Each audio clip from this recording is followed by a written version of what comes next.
If we're not at a Disney park, we're dreaming about being there, and a cup of Joffrey's Coffee Disney Blend helps. But what about when you're at a Disney park? The Joffrey's Disney Kiosk and Restaurant Locator will make sure you never miss out. Whether it's a cool drink on a hot summer vacation or a great cup of coffee at a Disney signature restaurant, Joffrey's has you covered. Check it out at joffreys.com. Please stand clear of the doors. Por favor, manténganse alejado de las puertas. To our new passengers, aloha and welcome aboard.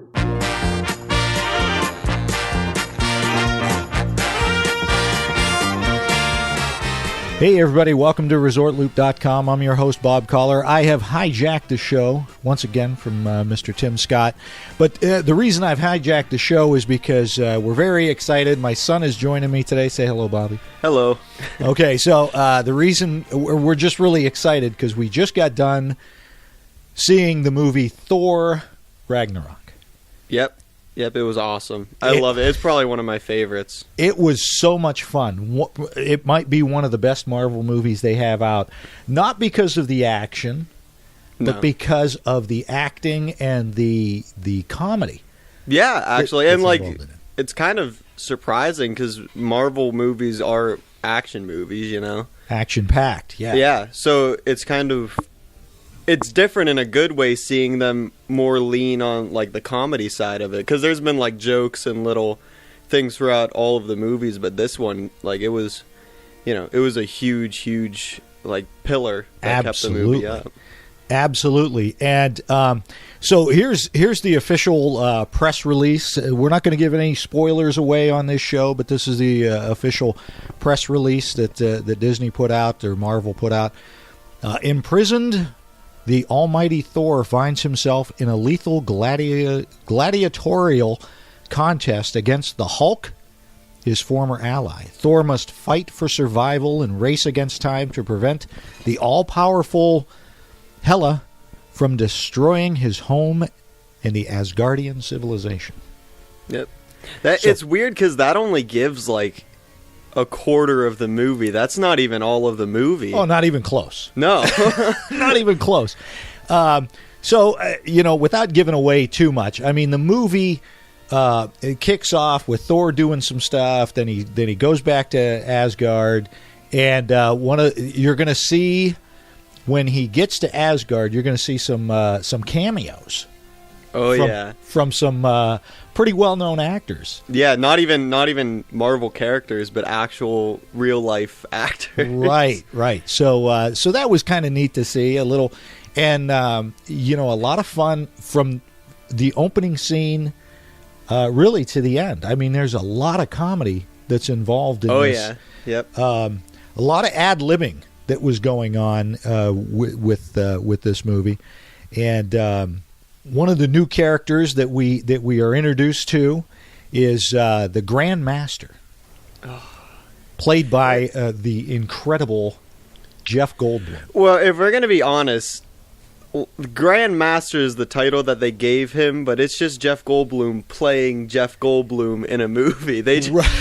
I would not be surprised if they told him, "All right, Jeff, just start talking," and that's it. Right. And yeah. Well, one of the things that we've discovered about the film in researching this is that the director Taika Waititi, I believe is how you pronounce his name, Taika. He's big on ad lib anyway. He's big on improvisation. Mm-hmm. So he says that he just used the script kind of as a guideline, and then just let these guys go and have a great time, and you see that in this movie. Yeah, you really do. The comedy does feel natural. Like a lot of movies, when they like crack jokes and stuff, it's very situational, and sometimes it doesn't. It's not funny because it doesn't feel like they're telling the joke. It feels like they're reading from a script. Right. But this one, it's very like spur of the moment. You know, quick, funny jokes. It's awesome. And so going back to Jeff Goldblum and the Grand Master. So in an interview, Jeff Goldblum kind of let the cat out of the bag. There is a connection between his character and another Marvel character, and we're going to let Jeff let that cat out of the bag right now. Producing, and what else? And then there's a kind of a rebellion, and I have to deal with that and all that kind of stuff. But fear not, I can't be killed, just like my brother Benicio del Toro, the collector. So there it is, Jeff Goldblum letting everybody know that the Grand Master and the Collector are brothers. Yep. That is great. Now, I know that's a little bit of a spoiler, but not really. I mean, if you've seen the Guardians of the Galaxy, you know who the Collector is. Yeah, lots of parallels. It was kind of, when I saw the trailer for this first time, I was thinking this guy he's a lot like the Collector from Guardians of the Galaxy, right? But only with people this time, or aliens. I'm not sure which. But. Right. Well, then, so moving forward, Thor ends up he ends up on meeting the Grand Master, and actually has to go to battle with Hulk. We've all seen that in the preview, so we're not giving away anything, but in the trailers rather. So he meets up with of course, the Hulk, and the Hulk's a little bit. You're going to see a different side of the Hulk, in this movie. So Mark Ruffalo, Mark Ruffalo talks about how different the Hulk is. First of all, you never get to see Thor and Hulk just hanging out. We never got to see Hulk other than just when he's raging and destroying things. Now we get to see who Hulk is when he's not angry, not totally angry. And we get to hear him speak, see how he lives in his apartment, his bachelor pad. And so it's a much more interesting, complex relationship that he has with Thor. He actually has scenes with Thor other than punching him or hitting him and fighting with him. And those are really good, funny scenes. And they're really two funny characters together. And I mean that the apartment that he lives in. Mark talks a little bit about the apartment that the Hulk lives in. I love Hulk's apartment. Everything's huge. There's toys laying around. There's giant gladiator gear. His bed is a giant jaw of some dinosaur, some intergalactic dinosaur that he killed in the battle zone of the gladiator ring. He's got a hot tub. He's got huge pieces of fruit that he eats. It's just it was just fun to be in that space and to kind of figure out who is Hulk? What is he like when he's not fighting?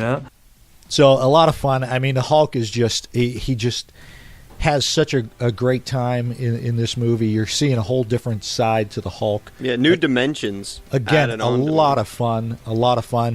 And I mean, you got to give take your hat off to Cate Blanchett, the great actress Cate Blanchett, one of the best of our times. She does such a great job playing Hela. Definitely. I didn't even realize that was her at first when I saw the trailer. So we're not going to give away any of that stuff about Hela, but very, very cool character. She even has some great one-liners in this movie. Mm-hmm. But I got to say, as funny as the movie is, it's not just all comedy. I mean, there's a lot of really cool action scenes to it as well. Yeah, it gets really intense, especially between. Well, I don't want to give it away, but all Marvel movies have the ending fight scene, right? And the ending fight scene is really, oh man, and the characters make this movie anyways. So and when they're fighting and the way that they interact while they're fighting, the comedy mixed with just the intensity, it's like the perfect combination.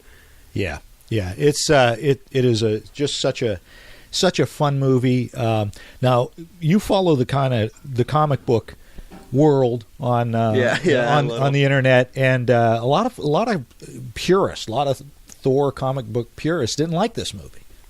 Yeah, well, that's understandable. I mean, I've never really been a Thor fan. I kind of saw the first movie back in, I think, 2011 or something like that, and I didn't really enjoy it. But this movie definitely changed my mind. So if you aren't a purist and you don't really enjoy Thor as a character, this movie will definitely change your mind. But for the purists, it's really a matter of just remembering that there's a difference between comic books and movies. Right. You know, say, like, I'm a Spider-Man fan. Spider-Man Homecoming didn't have 90% of the things that make Peter Parker and Spider-Man. Right. But I wasn't disappointed with it because I knew that it was a movie and things have to be cut. Right. As much as we hate it, things have to be cut. And it just adds a new dimension to the character. Even if it's not exactly like it is in the comics, it adds a new layer to who this fictional character is. Right. Well, I think, I've read a few of the Thor comic books back in my day, and, Thor's one of those very serious kind of characters, and I think that's what's throwing a lot of the purists off, is the fact that Thor has you're seeing more of a fun side to Thor than you typically do in the comic books. But great job. You actually get to see Doctor Strange. Oh in this yeah, movie, that was one of my favorite scenes in the movie. I don't want to give anything away, but Benedict Cumberbatch does a great job with Doctor Strange. I dabble a little bit in the Doctor Strange comics and stuff, and he does a fantastic job. Yeah. Super funny scene too. That's probably one of my favorite scenes from the movie. Great scenes. And then the director may have the character that steals the entire movie, and he only has a handful of lines, and I mean short little lines.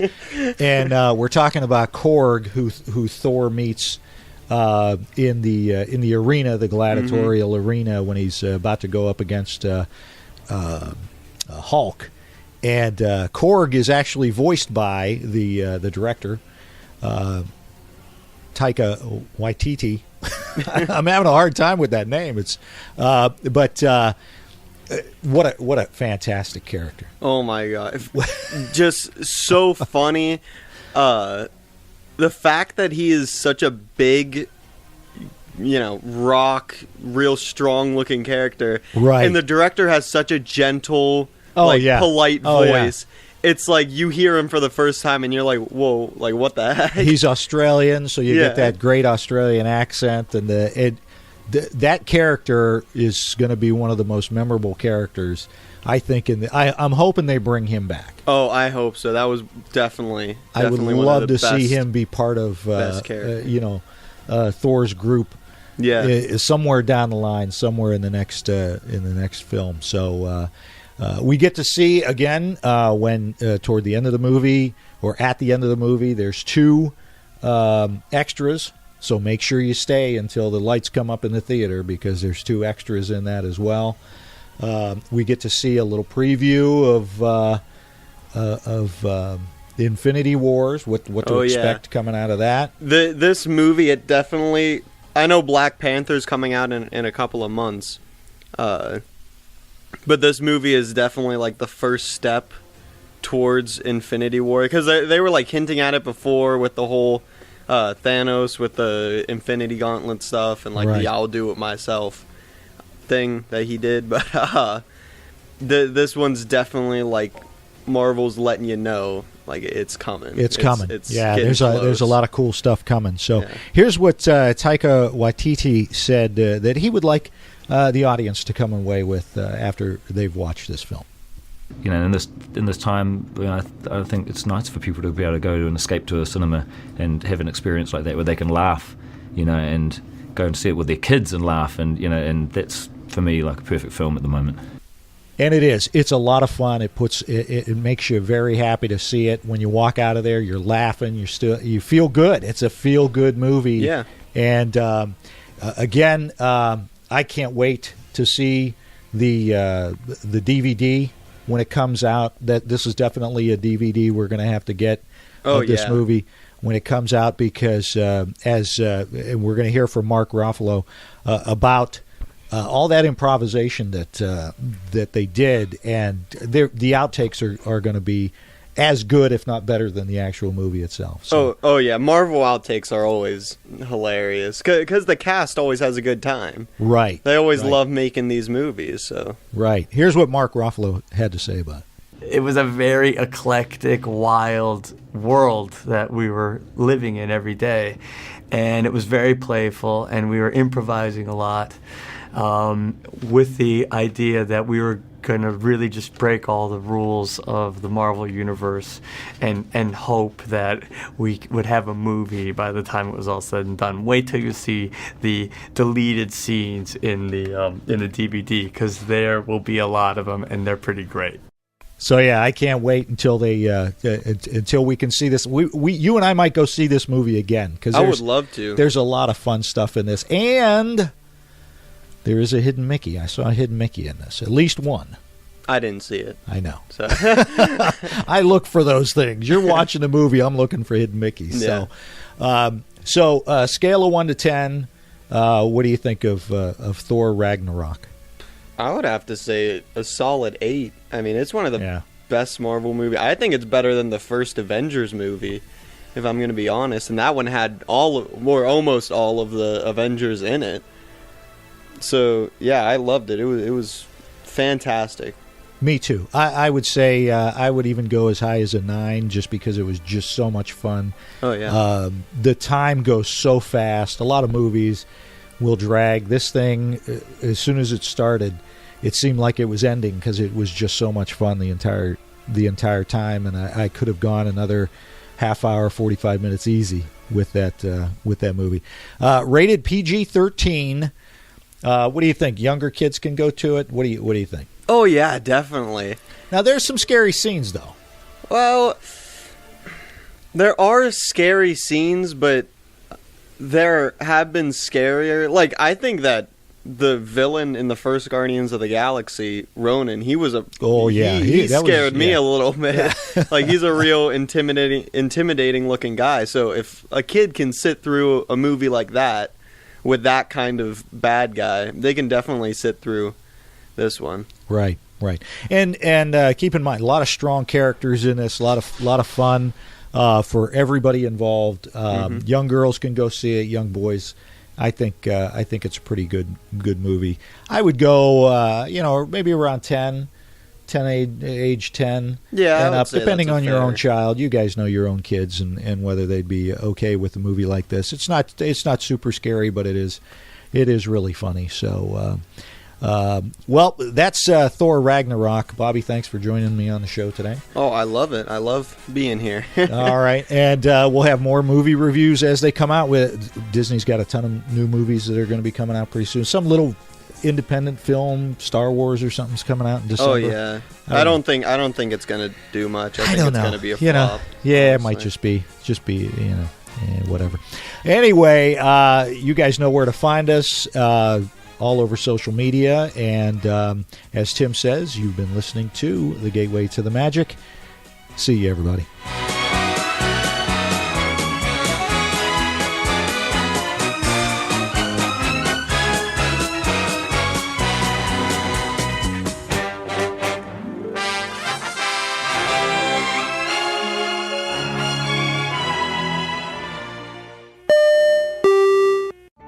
Vacation memories will stay with you and your family for a lifetime. The Resort Loop Travel Group was created with this in mind. Our fee-free services will relieve you of the stress and confusion of finding and booking the best vacation at the best price.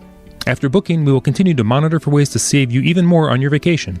We will check for any upcoming packages and discounts to save you as many vacation dollars as possible.